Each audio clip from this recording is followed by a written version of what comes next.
Hi guys! Mini vlog! Kakagising nga namin dyan ng baby ko. Matutulog pa nga ako dyan kaso sobrang daldal niya be. Oo be, sobrang daldal niya.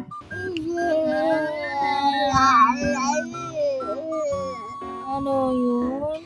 Nagtataka nga ako kung bakit sobrang tahimik dito sa loob ng bahay. Dali-dali na nga akong lumabas kung may tao o wala. Wala ding tao dun sa kwarto nila kuya. Dali-dali na nga din akong lumabas para i-check kung may nakaparking na motor. Kaso wala lahat, umalis silang lahat. 5 motor na nakaparking dito sa harap, wala. Binuksan ko na din to tong kwarto nila mama. Akala ko talaga tulog pa sila. Kaso wala talagang tao kaya dalawa lang kami ng anak ko ang naiwan dito sa loob ng bahay. Iniipitan ko lang nga pala dyan ang anak ko kasi sobrang haba na ng buhok niya. Kasi pag hindi mo yan inipitan, lahat ng buhok niya mapupunta sa mata niya. Kaya dapat pag iniipitan mo siya, dapat may hahawakan siya. Hindi mo talaga yan maiipitan kung walang hinahawakan na laruan. Sobrang gulo niya talaga yan pag walang hinahawakan. Dali-dali na nga pala kami para lumabas. Mahirap talaga pag mag-isa mo lang sa loob ng bahay. Pinaupo ko lang nga pala siya dito sa stroller niya. At inopen ko na din tong TV para ilagay din sa paborito niyang pinapanood. Syempre hindi pwede mawala yung Cocomelon na paborito niya. Sa tuwing may gagawin ako, ganito pala yung ginagawa ko. Pinapaupo ko lang siya sa stroller niya para manood. Habang nanonood nga pala siya at ako'y maglilinis na. Tutupin ko lang nga pala itong pinagigaan namin. Hindi ka talaga makakagalaw ng maayos kung hindi yun manonood ng Cocomelon. Yun lang talaga ang pinapanood niya. Tutupin ko lang nga pala itong pinagtulugan namin. 3 lang nga pala kami dyan na natutulog. Asawa ko, ako at ang anak ko. Kung mapapansin nyo kung bakit dito kami sa loob ng tindahan natutulog, ginusto ko talagang magkwarto dito kasi akin naman tong tindahan. At saka wala na ding space sa loob ng bahay. Ganito lang nga pala sa araw-araw ang ginagawa ko. Pagkatapos niyan, dali-dali na akong lumabas para maghilamos. Sa oras na yan, hindi ko talaga alam kung saan pumunta sila mama. At dadalawa lang kami ng anak ko dito sa loob ng bahay. Bilang isang nanay, dapat mahalaga ka din dapat sa mukha mo, diba? At una sa lahat, ayoko din pabayaan ang sarili ko. At matawag na losyang. Pagkatapos ko nga mag-brush dyan, pumasok na ako sa loob para punasan ang mukha ko. Kumuha lang nga pala ako dyan ng malinis na damit. At nagsuklay na din ako. Nung bago nga akong panganak, nagsisitanggalan ang buhok ko. At nung dumadapa na anak ko, saka lang tumutubo. Nagkapa-baby bangs pa naman din ako. Pagkatapos ko nga magganda-gandahan, pumunta na ako ng kusina. Marami nga nagtatanong kung anong gatas ang anak ko. Para sa mga nagtatanong, ito na yun.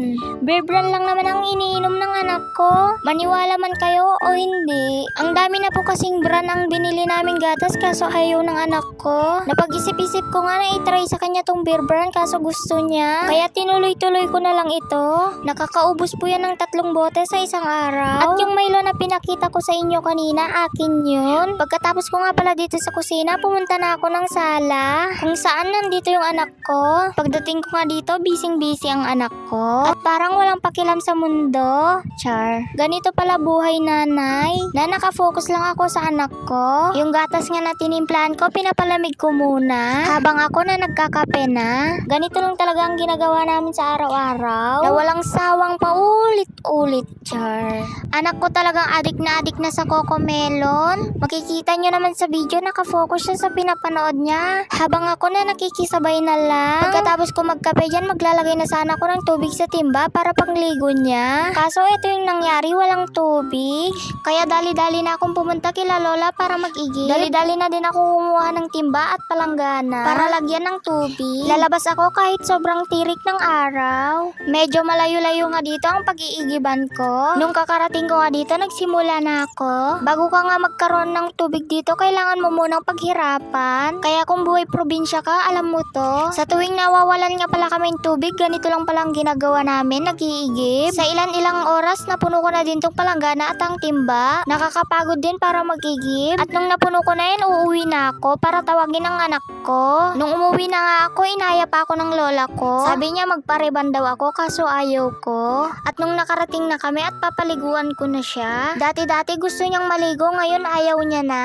Dati kasi wala siyang inarte nung pinapaliguan ko siya. Ngayon nag-iinarte na siya, hindi lang yun, nahihirapan pa akong paliguan siya. At nung nakauwi na kami, pinapalitan ko na siya. Yun nga yung sinasabi ko sa inyo kanina, pag walang hinawakan, napakagulo niya. Pagkatapos niya nga maligo, nilagay ko na lang ulit siya dito sa stroller niya. At nung nilagay ko na siya dito, pupunta na nga ako maligo. At andito naman ang bunso naming kapatid para siya nang lang magbantay. At nung nandito na nga ako, pinangligo ko lang yung natira niyang tubig. Syempre, pag nakaligo na ang anak ko, maliligo na din ako. Syempre, nung pagkatapos ko naligo, nandito na din ako sa bahay at nakapalit na ako. Kung matatanong nyo kung anong ginagamit ko sa mukha ko, ito lang ang ginagamit ko.